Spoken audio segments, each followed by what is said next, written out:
We will propose legislation that requires real-time public reporting of project progress, fund use, mandatory performance standards for contractors and agencies, and a national infrastructure audit framework to prevent the misuse of funds. The House will take the lead in building strong public accountability mechanisms because our good governance is our duty, not our defense. Ang kaban ng bayan ay hindi dapat ninanakaw, hindi dapat sinasayang.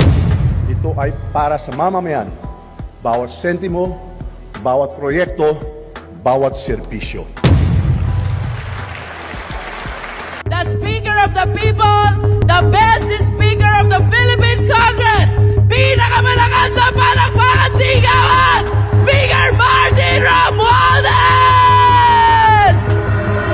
Sa panahon ni President Bongbong Marcos, sa panahon ni Speaker Martin Romualdez, correct me if I'm wrong, bumaha at bumagyo ng biyaya dito sa ikalawang distrito ng ating lalawigan.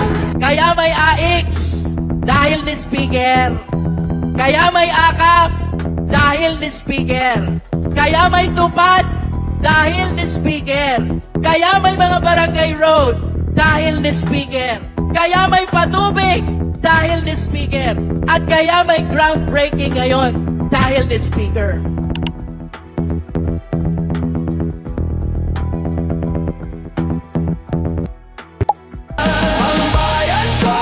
May mata, nakita niya na ang lahat.